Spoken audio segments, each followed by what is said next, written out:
Jeremias capítulo 1, versículo de número 1. Que eu diga amém. A palavra do Senhor diz assim, em Jeremias capítulo 1, versículo 1. Palavras de Jeremias, filho de Ilquias, um dos sacerdotes que estavam em Anote, na terra de Benjamim, ao qual veio a palavra do Senhor nos dias de Josias, filho de Amon, rei de Judá, no 13º ano do seu reinado. Ele veio também nos dias de Jeoiaquim, filho de Josias, rei de Judá, até o fim do ano do 11º de Zedequias, filho de Josias, rei de Judá, até que Jerusalém foi levada em cativeiro no 5º mês. Assim veio a palavra do Senhor dizendo: ainda antes que eu te formasse no ventre, eu te conheci. Ainda antes que saíste da madre, eu te santifiquei e as nações eu te dei por profeta. Então disse eu: ah, Senhor Deus, eis que eu não sei falar porque sou uma criança, ainda sou um menino. Mas o Senhor me disse: não digas que sou um menino, porque a todos a quem eu te enviar irás, e tudo quanto eu te mandar falar, falarás. Não temas diante deles, porque estou contigo para livrar, diz o Senhor. E estendeu o Senhor a sua mão e tocou-me na boca, e disse-me: eis que ponho as minhas palavras na sua boca. Olha, ponho-te neste dia sobre as nações, sobre os reinos, para arrancares e para derrubares, e para destruíres, e para arruinares, e também para edificares e para plantares. Ainda veio a minha palavra do Senhor dizendo: o que é que vês, Jeremias? Vejo uma vara de amendoeira. E disse-me o Senhor: viste bem, porque eu sou o Senhor e velo sobre a minha palavra. Quem leu até aqui, diga amém. Amém. Pode tomar o seu assento, por gentileza.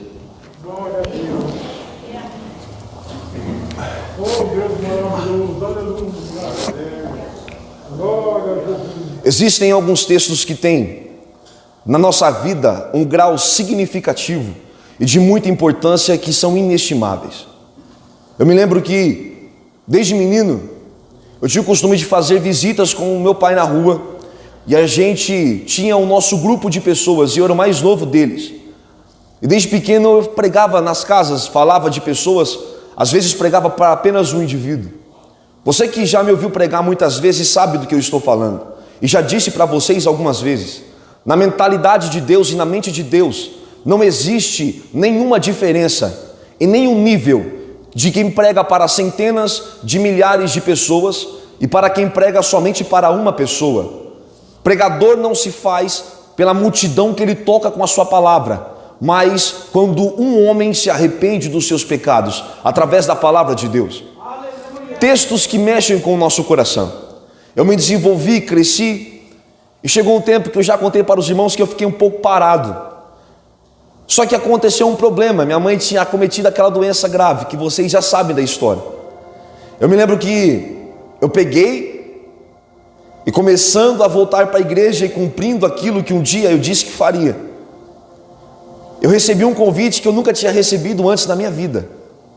Pastor Augusto, em uma garagem, num ponto de pregação, ele disse assim: filho, você tem espaço na sua agenda para poder pregar aqui, daqui a 15 dias aqui em casa? Eu peguei e falei assim: pastor, eu nem tenho agenda. Eu nem sei o que é isso. Ele falou assim: bom, filho, vem pregar aqui em casa. Eu peguei e falei assim: quer saber, pastor, eu vou.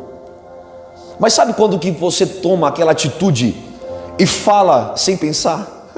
Que você diz que vai, mas no fundo você se arrepende depois de alguns momentos e diz: olha, eu deveria ter pensado direito. Meu amigo, ele me chamou para poder fazer com ele uma construção. E quando eu fui fazer essa construção com ele, foi tanto serviço que eu peguei e falei para o outro amigo meu, falei assim: eu tenho que começar a repensar nas coisas que eu falo sim, automaticamente.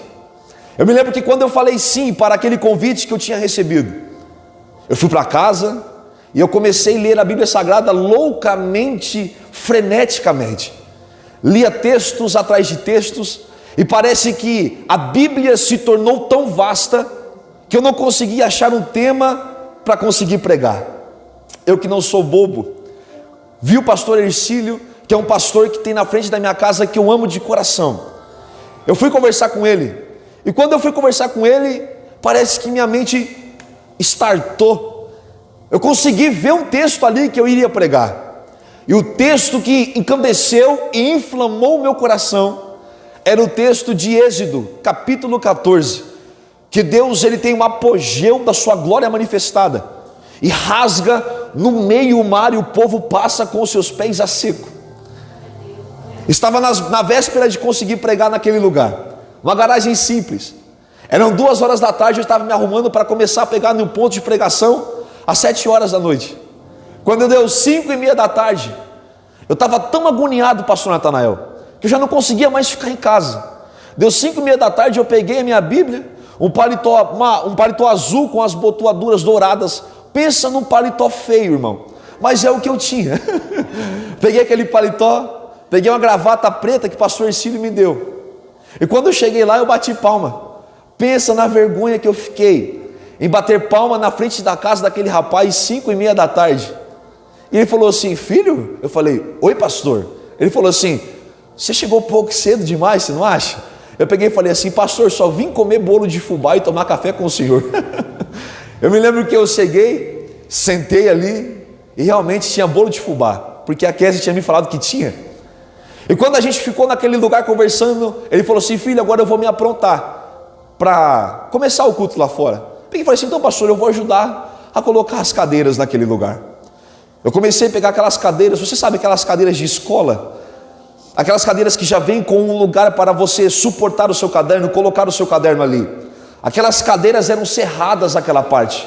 Era um lugar simples, era um lugar muito simples, era uma garagem, mas eu decorei aquele lugar. Eu peguei uns negócios que ele tinha, arrumei ali atrás, coloquei as cadeiras, e quando começou a chegar gente, eu nunca vi tanta gente chegar naquele lugar. Minha barriga começou a esfriar, e a coragem que eu tinha, quando eu disse sim, tinha acabado. Eu comecei a falar assim: Deus, eu acho que eu vou falar para esse rapaz, o senhor me perdoa, mas eu vou falar para ele que eu estou com uma grande dor de barriga, eu preciso ir para casa. Eu não posso ficar aqui, o que eu vou falar para esse povo, Deus? Deus, eu sei que eu te fiz algumas promessas, mas o Senhor é o Deus da eternidade, o Senhor tem paciência e é longânimo. Eu falei assim: Deus, eu acho que eu não estou pronto para pregar aqui não. Eu lembro que começou o culto, e como o pastor Hugo, ele deu seguimento à liturgia, este homem começou a dar oportunidades para algumas irmãs que estavam ali. Uma irmã pegou o texto sagrado e leu em Atos dos Apóstolos, capítulo 9, versículo 15, que diz assim: vai, porque é para mim um vaso escolhido, para pregar o meu nome diante dos gentios, dos príncipes e dos reis de Israel.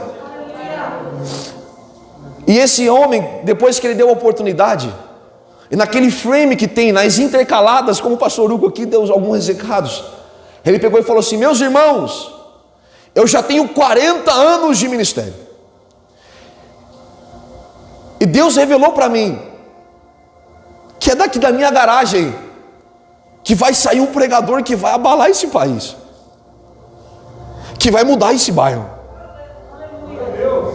E eu estou sentindo no meu coração que esse menino é você, rapaz. Eu peguei e falei assim: esse pastor está tomando muito café, gente. Eu sou uma criança perto desse rapaz aí.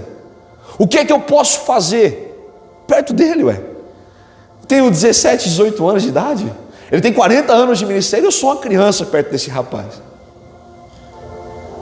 Em seguida, uma irmã pegou o microfone e falou assim: eu não sei porque eu vou ler isso aqui, mas eu vou ler isso aqui. Jeremias capítulo 1, versículo 4. E ainda antes que eu lhe formasse, eu te conheci. E ainda antes que saíste da madre, eu, o Senhor, te santifiquei. As nações eu te dei por profeta. E eu disse: ah, Senhor Jeová, eu não sei falar porque eu sou uma criança. E ele me disse: eu colocarei as minhas palavras na sua boca.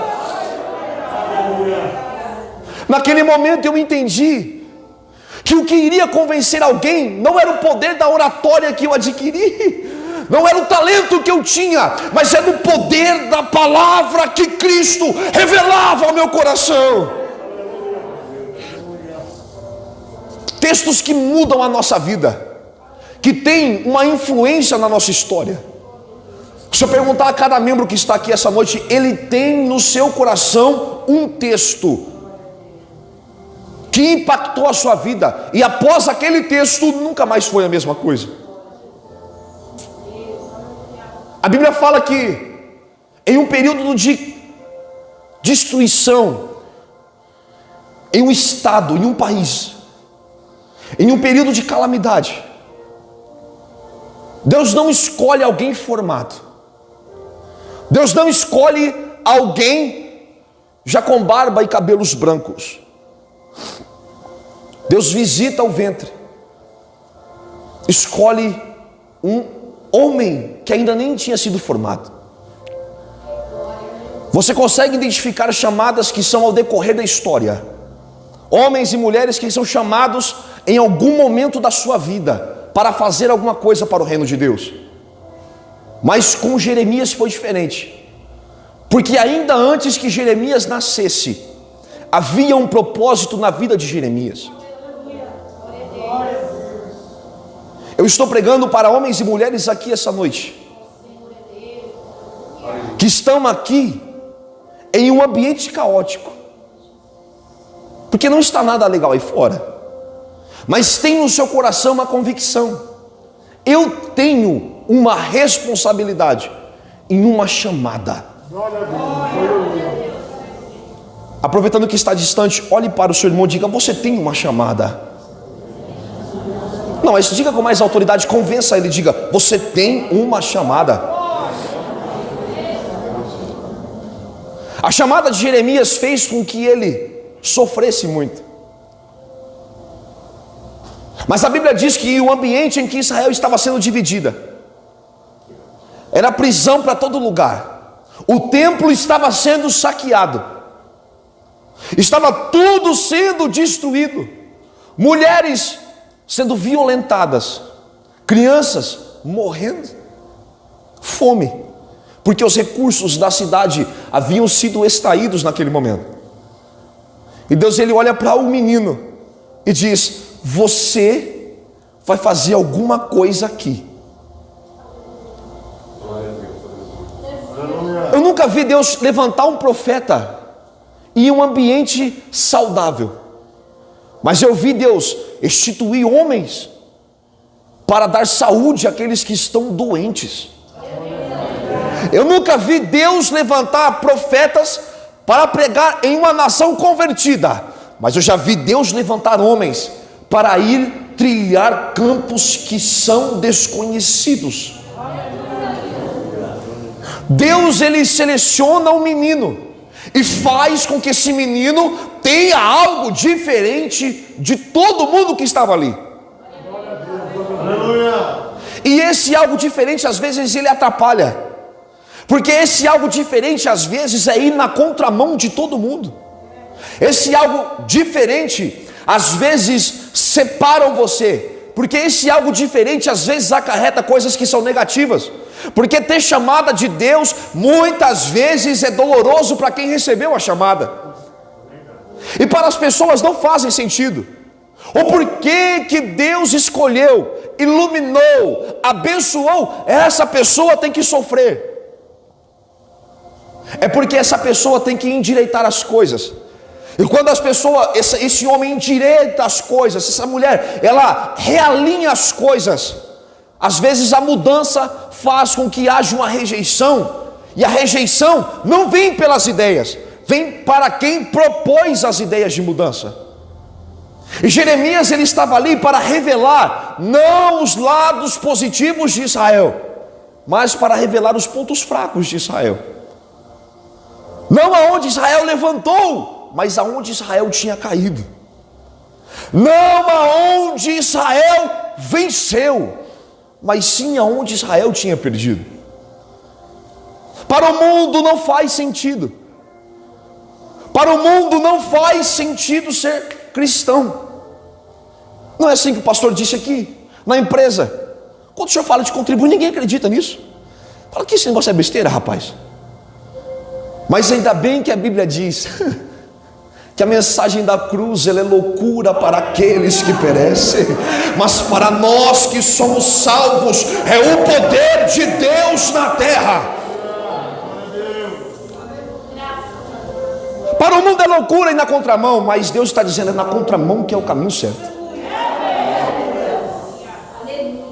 Para o mundo é loucura se abster de algumas coisas, e Deus diz: eu gosto de você se abstendo, porque enquanto o seu corpo está separado, a minha santidade cintila no seu rosto, e Deus se manifesta visivelmente através da nossa vida.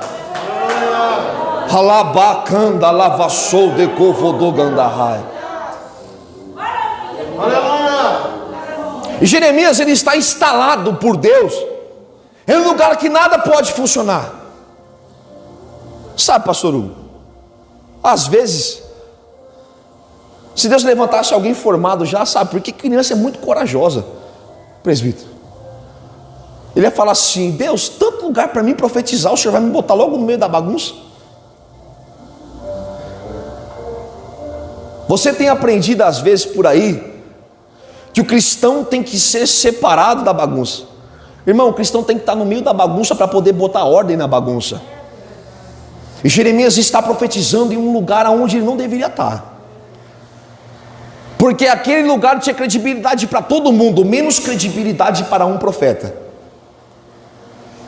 E a Bíblia Sagrada diz que a primeira visão que Jeremias tem é uma vara de amendoeira. Gente, isso aqui é muito forte. Deus ele mostra para Jeremias uma vara de amendoeira. Nós temos 4 estações do ano: outono, primavera, verão e inverno. Na primavera, ou melhor, no verão, é a época da colheita dos frutos. No outono, as folhas caem,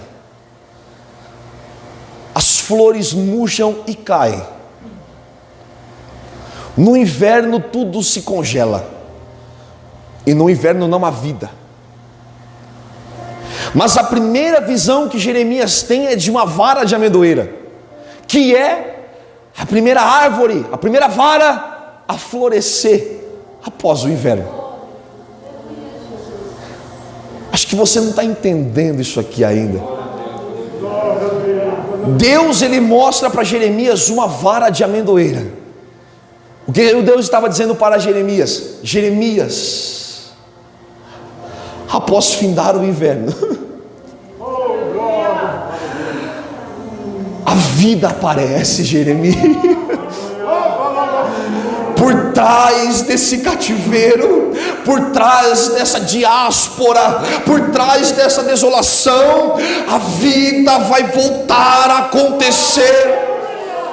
E eu trago para hoje essa palavra, por trás dessa pandemia, por trás de parentes que você amava, que você perdeu por esse vírus,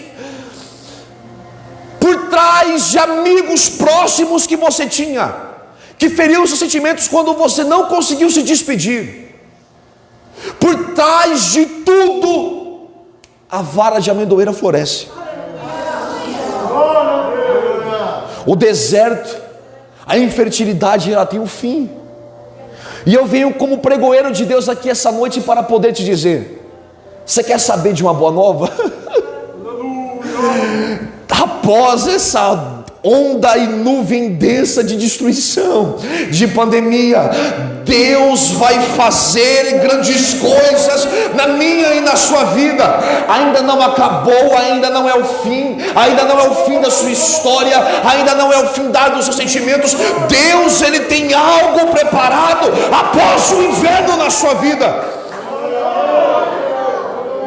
Tem pessoas que pensam que é só o inverno, não se resume no inverno. O inverno é uma foto de um filme que vai acontecer.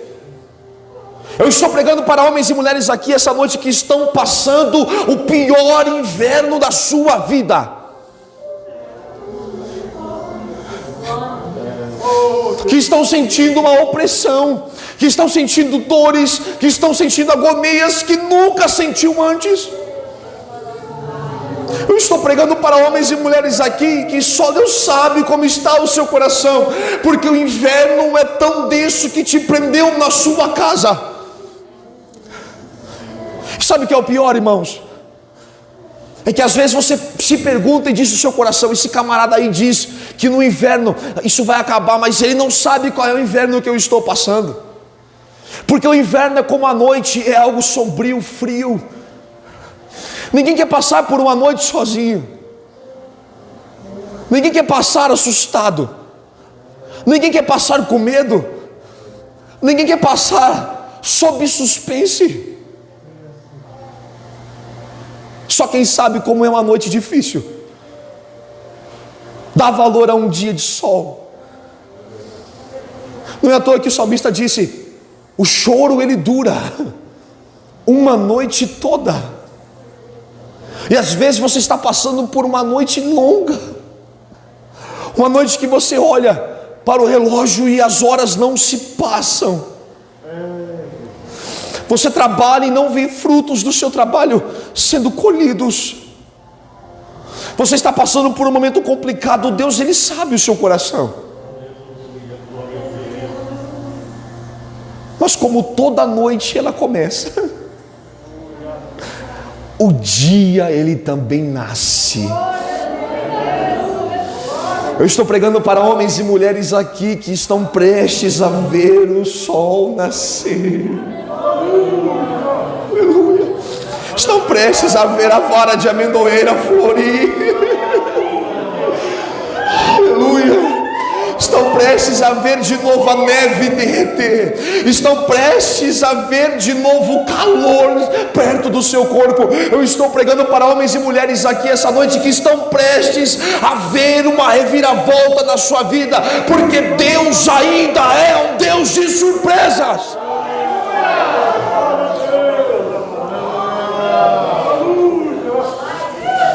Eu estou pregando para homens e mulheres aqui que perderam muitas coisas. Nessa pandemia perderam bens materiais, perderam amigos, perderam parentes, perderam pessoas que são próximas. Eu estou pregando aqui essa noite para homens e mulheres que perderam grandes recursos, perderam grandes alianças, mas não perderam a aliança e também não perderam a comunhão que tem com o seu Deus. Aleluia.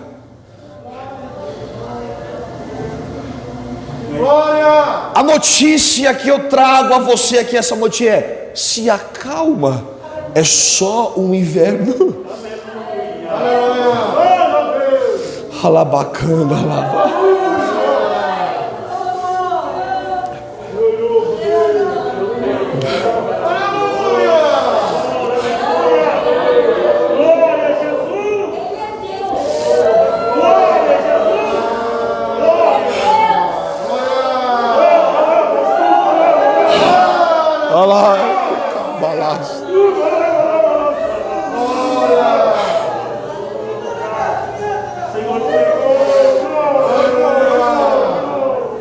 Deus não vai deixar que tudo continue assim.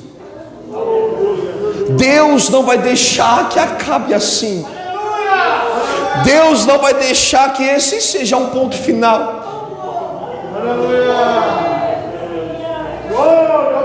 Ah, meu Deus. Uma das características que Jeremias tinha é que ele conseguia enxergar em meio à tragédia. Responda no seu coração: o que é que você tem enxergado em meio à tragédia? Será que você tem enxergado tragédia após tragédia? Será que você tem enxergado destruição pós destruição? Grandes homens, eles se diferenciam não porque são hábeis no seu campo contemporâneo, mas tem visão, uma visão que leva além do seu tempo. Jeremias conseguiu enxergar em meio à destruição a vara de amendoeira. Glória a Deus. E pela fé, hoje, agora, eu convido a você a enxergar essa vara de amendoeira. mais para frente vai melhorar,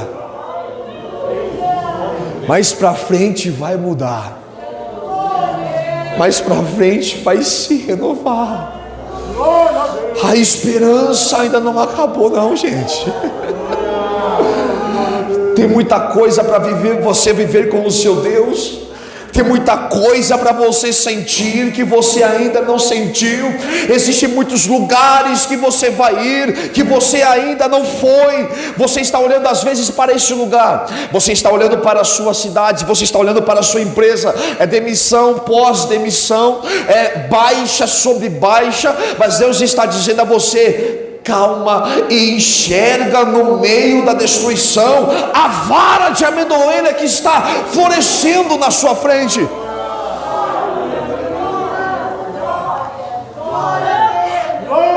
Aleluia. Pastor Gesiel Gomes uma vez disse assim: homens que conseguem enxergar além do seu tempo e homens que são chatos de andar com ele porque ele é pessimista. Como o crente pessimista vem para a igreja: ai Deus, eu não aguento mais. Ai, eu sou fraco demais, Jesus, eu não aguento esse negócio de igreja mais não. Só está quente, eu estou com o miolo cozinhando, eu vou parar com isso aqui. Mas como que o crente visionário vem para a igreja? Eis que surge um povo forte, revestidos de poder, que não teme nem a morte a quem ele pertencer, mas terá sublime sorte, pois com Cristo ao céu vai. Podes tu também dizer: sou um dos tais. Esse é o crente que eu quero andar, pastor Hugo. Oh, irmão, camarada vem para a igreja já cuspindo fogo e arrotando o braço. Capeta não se mete com ele, bruxaria não pega nele, porque o que está nele é maior do que está no mundo.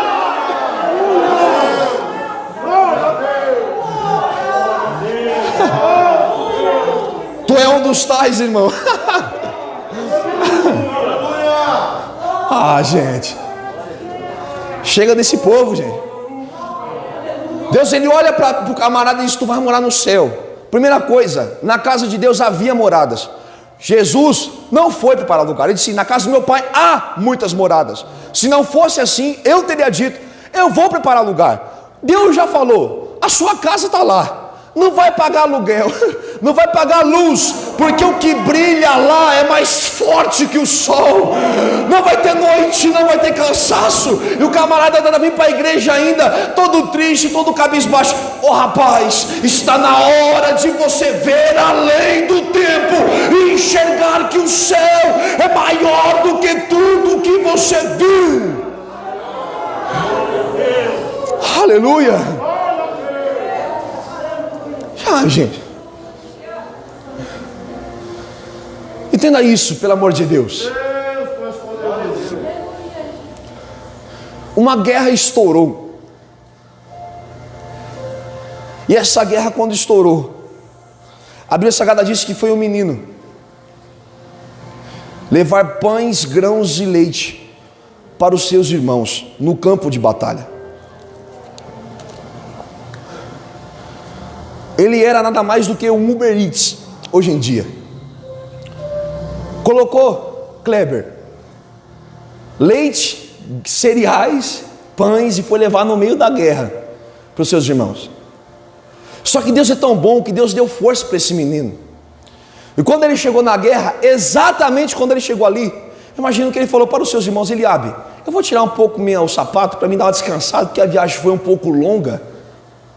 Vou dar uma descansada de uns 15 minutos e volto para casa, para poder cuidar das ovelhas do nosso pai. Já sabe de quem eu estou falando já, Davi. E nessa fenda de tempo, veio um rapaz que daria 2 de mim e do pastor Hugo juntos. E a gente é grande, irmãos. Que foi até o outro lado do cume e falou assim: ei, não tem cabra macho aí para me enfrentar? Rapaz do céu. Aquele garoto olhou para o irmão dele. Eu acredito, estou dizendo, você não vai achar isso na Bíblia, mas eu estou dizendo. Olhou para o irmão dele olhou para ele. E aquele olhar, sabe quando existem olhares que formam frases? Quando você faz alguma coisa que sua esposa não gosta, que quando ela te olha assim, é como se fosse um olhar, a gente vai conversar quando chegar em casa. E Davi olhou para o seu irmão, e o seu irmão não fez absolutamente nada. Ele olhou para os heróis do seu país, e os heróis do seu país também não fez nada. Aquele garoto se revolta e diz assim: gente, porventura não existe um homem aqui? O que você pensa que é ser um incircunciso para insultar o povo de Deus? Vou te pegar.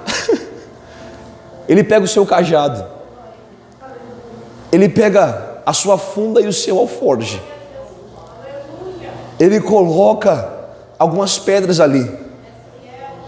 Quando aquele guerreiro de guerra chamado Golias olhou para aquele menino, falou assim: ei rapaz, por acaso sou algum cachorro para você vir contra mim com pedras e paus?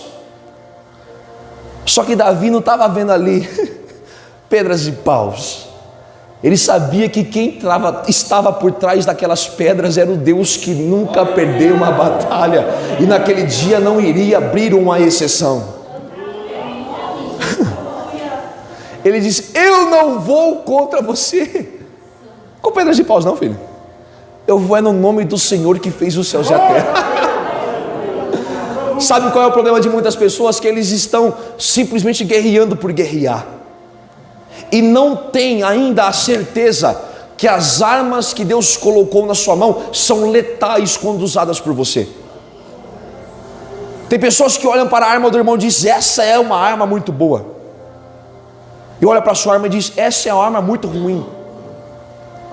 Mas o que Deus fez com Davi, eu posso te dizer uma coisa, rapaz, pelo jeito que o cara era grande, nem revólver 38 derrubava ele não, mas a pedrinha do servo de Deus, quando é lançada com o intuito correto, quando ela é lançada para poder mostrar quem é Deus, eu posso te dizer uma coisa: a visão de Davi se diferenciava, porque ele sabia que insultando o povo de Deus, não era só o povo de Deus que era insultado, mas sim quem criou aquele povo. Deus naquele momento tinha sido colocado em xeque, e Deus ele faz o quê? Vocês trazem o seu maior homem, e eu levo o meu menor, para mostrar que a força não está no tamanho e nem na destreza do combate, mas está no nome que enviou para o combate. Eu digo a vocês aqui essa noite: assim como o Pai os introduziu ao mundo como ovelhas em um mundo de lobos, Deus está te dizendo aqui essa noite: se Ele te enviou, nada pode te abater, porque sob a sua vida existe um Deus que não perde batalhas e também não perde guerras.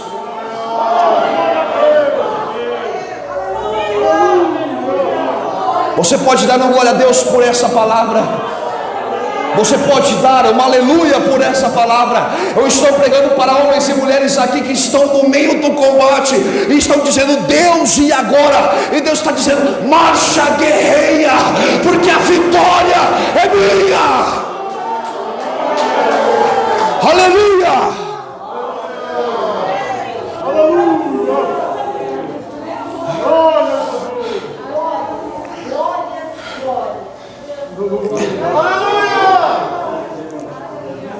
Vem cantar a vida.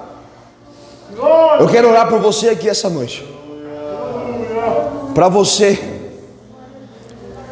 poder enxergar o que a gente enxerga, que não é pouco não, gente. A gente está aqui porque a gente sabe que nosso Deus é maior, e a qualquer momento a trombeta vai tocar, e quando a trombeta tocar eu vou subir. Ah, gente, se eu fechar os meus olhos eu consigo contemplar. Ai, meu Deus. Irei eu para a linda cidade, Jesus me dará um lugar com crente.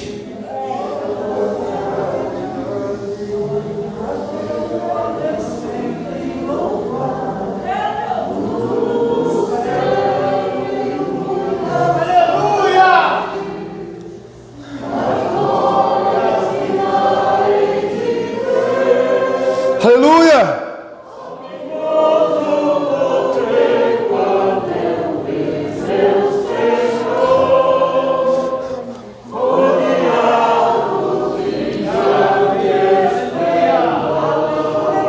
Aleluia!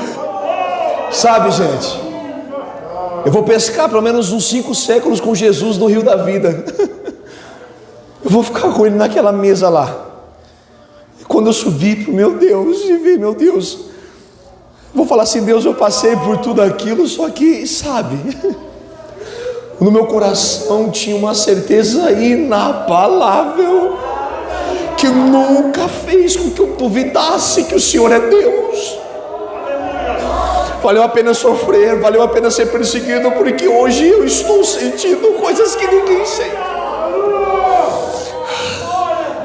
Irmão, não existe grife, não existe nada que possa comparar as vestes que eu vou vestir. Você não é isso aqui, você está aqui, mas você não é isso aqui. Seu lugar é com Deus. Eu quero que você se coloque de pé, por gentileza.